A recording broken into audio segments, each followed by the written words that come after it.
Hi hello friends, welcome back to one more cooking video. ಎಲ್ಲರೂ ಹೇಗಿದ್ದೀರಾ? ಚೆನ್ನಾಗಿದ್ದೀರಾ? ನಾವು ತುಂಬ ಚೆನ್ನಾಗಿದ್ದೀವಿ ಫ್ರೆಂಡ್ಸ್.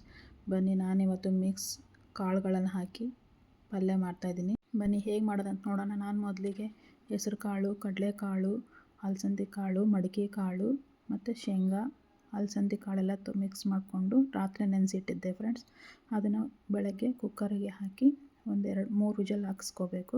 ಇನ್ನೂ ಮೊಳಕೆ ಕಟ್ ಮಾಡಿದ್ರೂ ಚೆನ್ನಾಗಿ ಆಗುತ್ತೆ ಫ್ರೆಂಡ್ಸ್, ಹೆಲ್ತಿ ಕೂಡ. ಕುಕ್ಕರ್ ವಿಜಲ್ ಬಂದಿದೆ, ಅದು ತಣ್ಣಗೆ ಆಗೋದ್ರೊಳಗೆ ಒಗ್ಗರಣೆ ರೆಡಿ ಮಾಡ್ಕೊಳ್ಳೋಣ ಫ್ರೆಂಡ್ಸ್. ಮೊದಲಿಗೆ ಕಡಾಯಿ ಇಟ್ಟು ಎಣ್ಣೆ ಹಾಕಿ ಈರುಳ್ಳಿ, ಹಸಿಮೆಣಸಿನ್ಕಾಯಿ, ಕರಿಬೇವನ್ನೆಲ್ಲ ಹಾಕಿ ಫ್ರೈ ಮಾಡ್ಕೋಬೇಕು. ಅದಾದಮೇಲೆ ಸ್ವಲ್ಪ ಉಪ್ಪು ಹಾಕಿ ಸೇರಿಸ್ಕೊಂಡು ಫ್ರೈ ಮಾಡ್ಕೊಳ್ಳಿ. ಆಮೇಲೆ ಟೊಮೊಟೊ ಹಣ್ಣು ಹಾಕಿ ಟೊಮೊಟೊ ಸಾಫ್ಟ್ವರೆಗೂ ಫ್ರೈ ಮಾಡ್ಕೋಬೇಕು ಫ್ರೆಂಡ್ಸ್. ಆಮೇಲೆ ಅರಿಶಿನ ಪುಡಿ ಹಾಕಿದ್ಮೇಲೆ ನಾವು ನೋಡಿ ಕುಕ್ಕರಲ್ಲಿ ಬೇಯಿಸಿದ್ದ ಕಾಳುಗಳೆಲ್ಲನೂ ಹಾಕ್ಕೊಂಡು ಒಂದು ಸತಿ ಪ್ಲೇಟ್ ಮುಚ್ಚಿ ಸಣ್ಣ ಉರಿಯಲ್ಲಿ ಬೇಯಿಸ್ಕೋಬೇಕು ಫ್ರೆಂಡ್ಸ್. ಆಮೇಲೆ ನಾನು ಇದಕ್ಕೆ 1/4 ಚಮಚ ಅಷ್ಟು ಸಾಂಬಾರು ಪುಡಿ ಹಾಕಿದ್ದೀನಿ, ಸ್ವಲ್ಪ ಎಕ್ಸ್ಟ್ರಾ ಟೇಸ್ಟ್ ಕೊಡುತ್ತೆ ಅಂತ. ನೋಡಿ, ಈಗ ನಮ್ಮದು ಮಿಕ್ಸ್ಡ್ ಕಾಳು ದಾಲ್ ಪಲ್ಯ ರೆಡಿ ಆಯಿತು.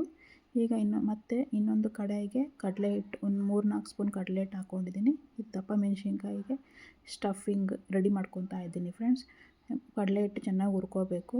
ಹುರಿದ್ಮೇಲೆ ಒಂದು ಪ್ಲೇಟಿಗೆ ಹಾಕ್ಕೊಂಡು ಅದಕ್ಕೆ ಸ್ವಲ್ಪ ಅರಿಶಿನ, ಉಪ್ಪು, ಖಾರದ ಪುಡಿ, ಧನಿಯಾ ಪುಡಿ, ಸ್ವಲ್ಪ ಗರಂ ಮಸಾಲ, ನೀವು ಬೇಕಂದ್ರೆ ನಿಂಬೆಹಣ್ಣು ಇಟ್ಕೋಬೋದು. ನಾನು ಸ್ವಲ್ಪ ಹುಣಸೆಹಣ್ಣು ರಸ ಹಾಕ್ಕೊಂಡಿದ್ದೀನಿ. ಇದಕ್ಕೆ ನಾನೊಂದು ಮ್ಯಾಗಿ ಮಸಾಲ ಪ್ಯಾಕೆಟ್ ಹಾಕ್ಕೊತಾ ಇದ್ದೀನಿ ಫ್ರೆಂಡ್ಸ್. ಇದೊಂಥರ ಎಕ್ಸ್ಟ್ರಾ ಫ್ಲೇವರ್ ಕೊಡುತ್ತೆ, ಟೇಸ್ಟ್ ಕೂಡ ತುಂಬ ಚೆನ್ನಾಗಿ ಬರುತ್ತೆ. ಒಂದ್ಸಲ ಟ್ರೈ ಮಾಡಿ ನೋಡಿ. ಈ ಥರ ದಪ್ಪ ಮೆಣಸಿನ್ಕಾಯಿನ ಮಧ್ಯದಲ್ಲಿ ಸೀಳಿಸ್ಕೊಂಡು ಅದ್ರ ಬೀಜಗಳೆಲ್ಲ ತಕ್ಕೋಬೇಕು ಫ್ರೆಂಡ್ಸ್. ತೆಗೆದ್ಮೇಲೆ ಎಲ್ಲನೂ ಈ ಥರನೇ ಕಟ್ ಮಾಡಿ ಇಟ್ಕೊಳ್ಳೋಣ. ಈಗ ಆ ಸ್ಟಫಿಂಗನ್ನು ಮೆಣಸಿನ್ಕಾಯಿ ಒಳಗೆ ಚೆನ್ನಾಗಿ ತುಂಬ್ಕೋಬೇಕು ಫ್ರೆಂಡ್ಸ್.